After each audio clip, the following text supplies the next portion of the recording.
Sumainyo ang Panginoon. At sumainyo. Magbibigyan. Well, bukas ko ay kapisaan ng pagbibigyan kay Jesus ni Juan Bautista. Yung iba kayo namin ngayon ay pagkatapos pangyayari na kung saan ay pagdinilayan namin bukas. Pero nakita lang nila yung hindi mo kinakailangan maging bida sa paglilingkod sa Diyos. Bahagi yun na ipinamala siyo ni San Juan Bautista. Anong sabi niya tungkol kay Jesus? He must increase. I must decrease. Panyaya, kinakailangan siya ay maging dakila at ako naman ay mababa.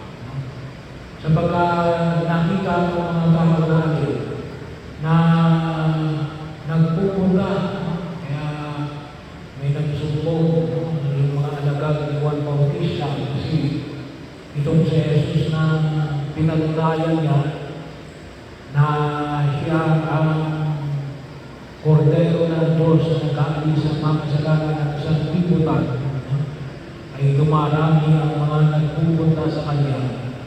Kaya anong sabi niya, ay siya ay dapat na maging dakila at siya ay dapat na maging mababa. So mapapansin po natin, ito ay nangyari sa Ilog Jordan.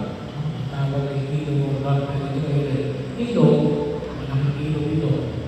Sa gitna ng Israel, yung ilog, and then Jordan. Nakita mo yung Jordan. Bahagi yun na makita lang. Noong 1990s, ang kalimitang pinupuntahan mo yung site kung saan dapat nagbinyag si Juan Bautista kay Jesus ay doon mahagi ng Ilog Jordan. Pero itong after ng 1990s and onwards sa ngayon, ang pinupuntahan na gawa ng mga nakitang archaeological sites dito ngayon sa bahagi ng Israel. So, pagkakalawa ang makita natin. Saan man, ilog pa rin yun, Ilog Jordan. Bakit? Naroon ang maraming tubig na ginamit nila para sa pagbibigyan. Pero yun ang nakilala namin kay Juan Bautista bilang tagapanguna ni Jesus. Tagapanguna ng Mesiyas. Alam ni Juan Bautista ang kanyang lugar. Hindi siya ang Mesiyas. Maliwanag na muli ibinamahid sa Ebanghelyo natin ngayon.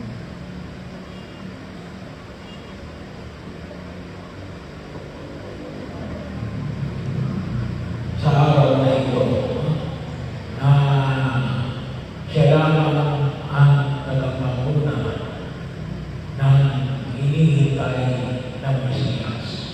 At kanyang kagalakan, katulad ng kagalakan ng marinig ng tinig ng lalaki ikakasal kapag narinig noong babae ikakasal. Nariyan na bahagi yun. Kaya pagkagalaman natin kung saan Panginoon natin, si Juan Bautista hindi credit grabber. May mga tao kasi hindi naman nagtrabaho. Pero kapag palakpakan na, gusto sila yung pinagpalakpakan. Gusto nila na yung pangalan nila nasa piling. Pero hindi naman sila yung obvious. So, tawag natin ko ay credit grabber. Bahagi yun ang pag-inalo natin na particular ko, ako'y nag-iingat, no? Sabi nga wala kinikilala natin, no? Yung mga tao tumutulong sa atin, pero siya lang po, no? Ay mag-ingat tayo, no? Baka kasi kaya nga tayo tumutulong, ay kawala ng pangalan natin, no? Kaya lang ang binabanggit ko minsan yung mga tumutulong sa atin for transparency, no? Yun ang mga dahilan na yung ibigay nito ay tinanggap ko, no? Kasi baka akala nito ay hindi ko natanggap o baka maaari naman ang ibigay kayo pero hindi ko tinanggap, no? Kaya para hindi maliwala na natanggap ko yung ibigay nito ay aking pinaka-announce, no? Sa bahagi. Pero yun ang pagkakaroon sa akin, hindi yo para maging bahagi natin, sabi nga natin, mapalapad yung papel ninyo, no? Kaya pinakailangan namin mag-ingat sapagkat kuminsan, sabi nga natin yung tinatawag natin equivocal, no? Either o makakala natin ngayon kaya tayo tumutulong ay gawa ng gusto natin tumulong o baka gusto lang natin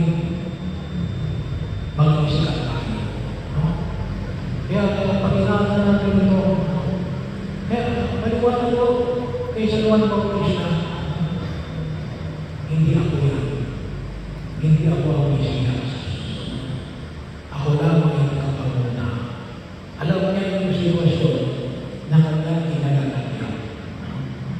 Bahagi yun na kung saan ay makita ko natin na pagkilos ng ginampanan ni San Juan Bautista. Bagamat binibigyan niya ng papuri bilang tagapanguna ng ating Panginoon Jesucristo. So ano po yung hamon na nais natin kung nilagay ngayon? Alam nyo, nung si San Antonio Abad ay nagpunta sa disyerto, no? Bakit? Walang nagpapalakpak doon, no? Disyerto yun, huwag niya, no? Mahal yun na kung saan ay makita natin. Sapagkat doon niya nakita yung paglilingkod sa Diyos. No? Ang tawagin ako natin yung solitary, no? Nag-iisa. No? Bagaman mo siya ay tinutuloy na abot, no? Pero may kanya na sinapsel. No? Hindi pa kasi susunod ng monasteryo. So, nung unang panahon, siya ay Antonio Abad, pero yung kanyang mga kasama, medyo malalalaw yun, no? Na mga tao na kanyang nilalaraw. No? Yung modern day monastery, later na lang mo yan. No? Yung isang monasteryo, tapos ay may mga set, yung mga moke. Yung panahon ng San Antonio Abad, ay bagaman sa Egypt, no? After Egypt, pero yun ay malalayo, no? Na kung saan ay makita natin na nagandong sila ng kanilang sarili para ihulog yung panahon na yun ng panalangin, pagkakaluno, at magsasakripisyo. No? At bahagi yun ng kung saan ay makita natin, no? Na sabi nga natin, ay ano yung role na pinakita ni San Juan Bautista? Hindi mo siya yung main actor, no? Ang tawagin nga natin niya, supporting actor lamang, no? Bakit? Kasi nakita niya yung kanyang bahagi bilang pagtulong sa panawagan natin na maging bahagi ng paglilingkod ay ano niya, hindi mo tayo ang main actor. No?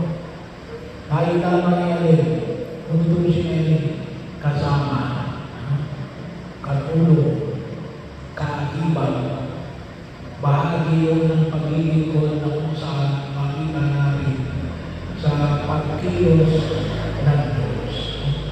At sa usapin ng mga unang sinudadalan ay alin, nawa tayo ay magkasama-sama kumikilos para matipamanin natin ang paglago ng ating pananampalataya at ng pagturo natin sa biyaya ng ating pagkilala sa tunay na Diyos na walang iba kundi ang ating Panginoong Jesucristo.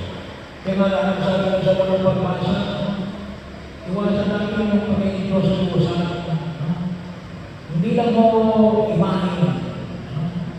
Hindi lang imahin na kung anong klase ng imahin. Hindi ko sa baka hindi namin mamalagay natin yung sarili natin imahin.